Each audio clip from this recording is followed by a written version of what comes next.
Hi everyone, my name is Alexis Dancel and now I will demonstrate the health assessment of musculoskeletal system. Check all your equipment prior entering the room of the patient.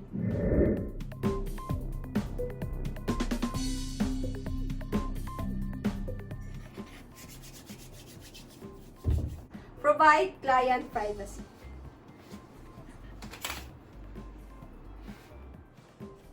Hi ma'am, good afternoon. I'm your nurse for today. I'm Alexis Dancel. And what is your name, ma'am?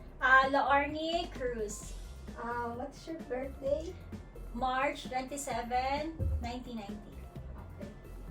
Then today, ma'am, we will having a health assessment for musculoskeletal system and for to to know if there's problem of your joint or muscle, etc. Okay.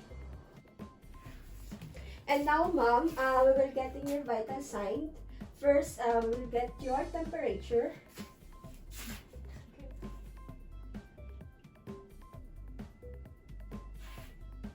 It's okay, ma'am, to put it inside the fridge.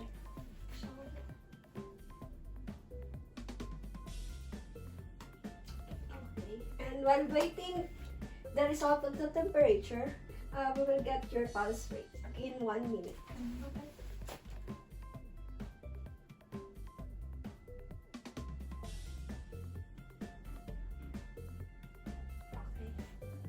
Can you get the thermometer, ma'am, please? Your temperature is 36.2. Okay.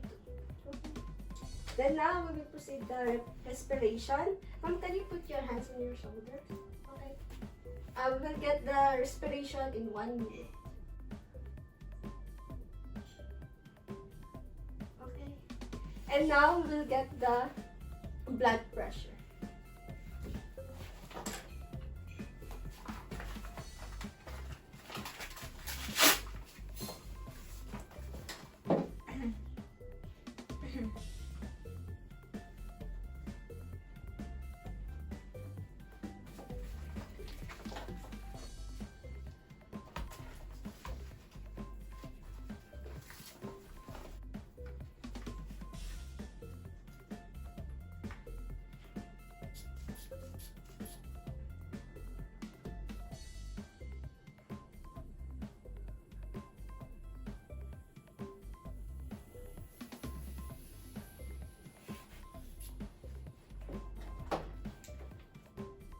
Your blood pressure is 110 Is that normal? Yes. Now, after getting the vital sign, we will proceed the physical examination. First, we need to inspect the skin and the tissues of the joint, and note the size and contour of the joint. Then after inspection, we proceed the palpation. We will palpate the skin temperature, the muscles, and the bony articulation.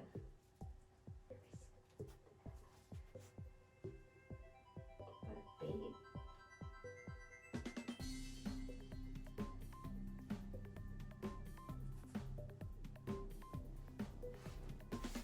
Then after palpation, proceed the ROM.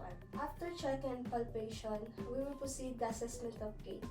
Ask the patient to walk and forth across the room. Now can you stand and walk for a while? And please start there and walk. While walking, observe the patient, the equality of arm swing, balance, and rapidly the ease of turning. Okay, thank you. Have a seat.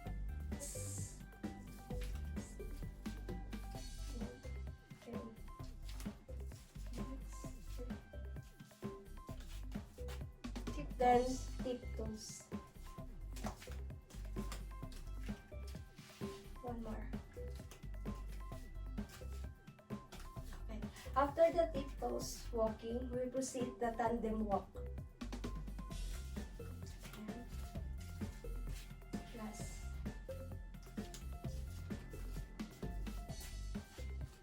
After the tandem walk, we will proceed the Ramberg test. Patient ability to stand and feet together with eyes open then close.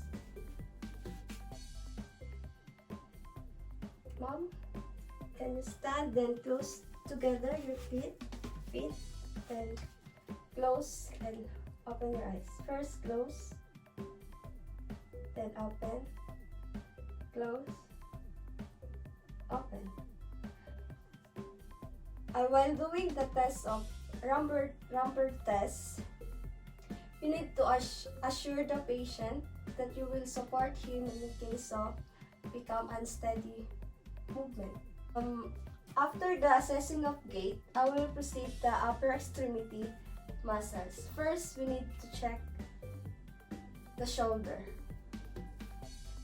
Then, upon checking the shoulder, we need to inspect first the symmetry of the shoulder.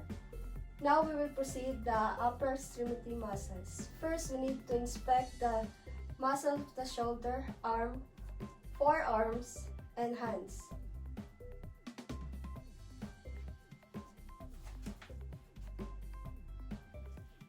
Determining muscles, power by gently trying over power, contraction of each group of the muscle.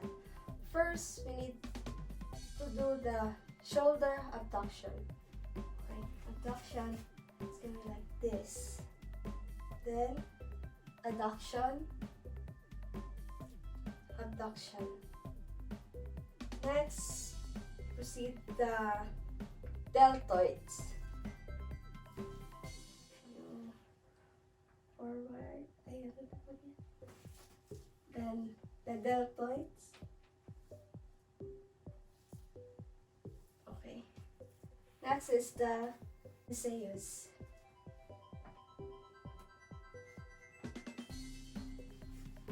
Elbow flexion to know the strength of the muscles. Elbow flexion, extension, flexion, extension, flexion, extension, flexion, extension. Next is the wrist flexion.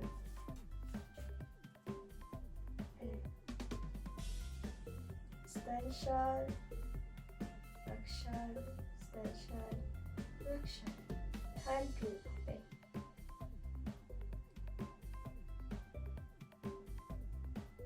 Yes. Nice. Another one.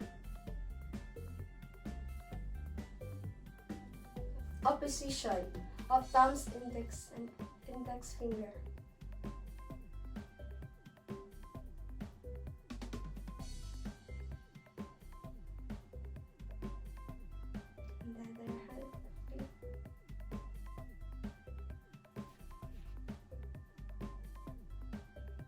And now we will proceed to the neck and the neck range of motion. First, we need to inspect the transverse process of C7 and also observe the trapezius and sternocleidomastoid muscles. Then after checking, we proceed the palpation. Feel the spinous process.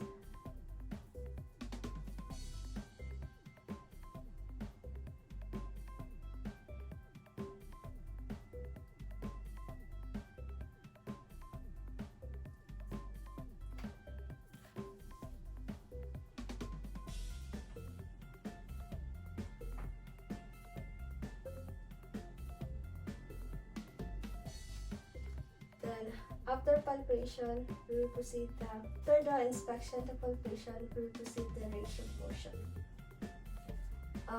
First, we will do the neck flexion. Company touch your chin from your chest. The next is the hyperextension. Then we'll proceed the lateral rotation. Mom, can you face here, the side? Okay. Other side. And back it to more normal. The next is the lateral flexion. Mom, touch each shoulder with ears from the lateral flexion. Okay. Next side. Okay. After the assessment of upper extremity muscles, we will proceed the lower extremity muscles. We need to first eliminate the patient supine position. Now we will inspect the hip, the knee, and the ankle.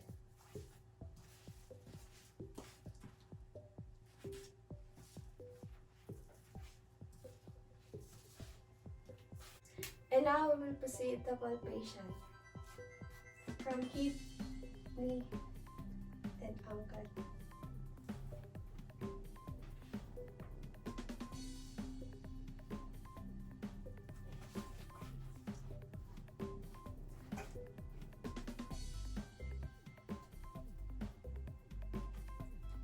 And palpate the pulse of the ankle. We'll proceed with determining the muscle's power by gently trying to overpower the contraction of each group of the muscle. Knee flexion.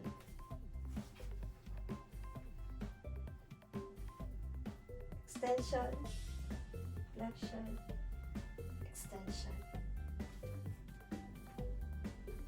Flexion, extension, flexion, extension.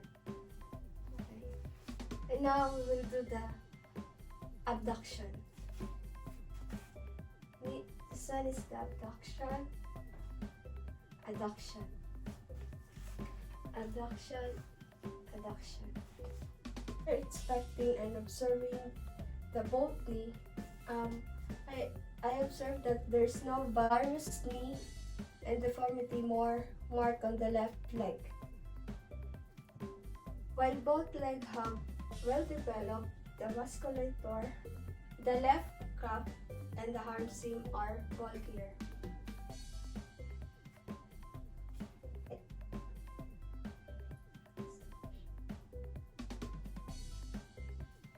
Proceed the dorsiflexion.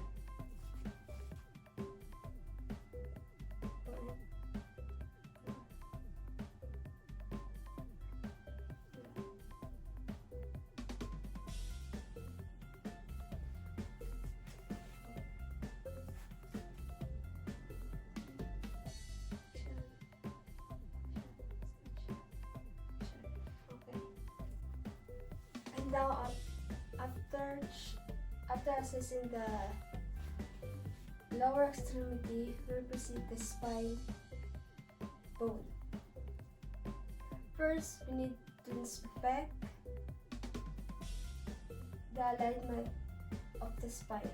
The patient will stand and we will observe the alignment of the spine in the flex position of determining the scoliosis. Then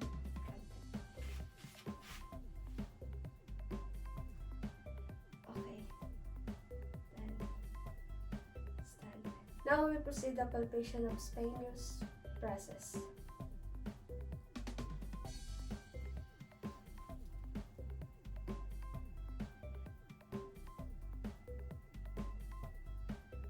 Then after the palpation, we proceed the percussion of each vertebral from top to bottom.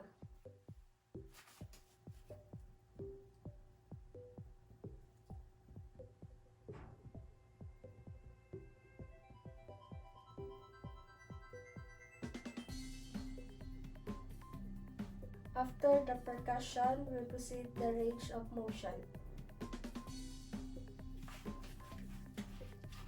The range of motion, the patient will bend down and pick up object without bending his leg while holding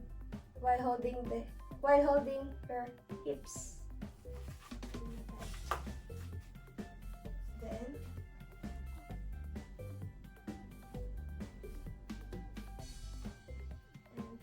bend and pick up that object.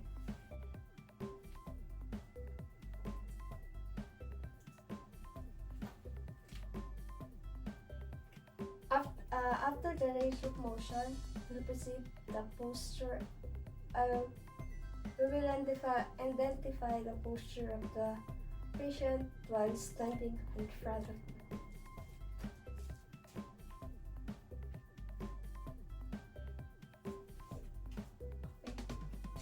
After determining the posture of the patient, that will be the end. Mom, that's the end of my assessment of musculoskeletal system, and then you can sit it now. Then after the upper and lower extremity muscles assessment, I will wash my hand, then do the documentation. Thank you. Thank you so much.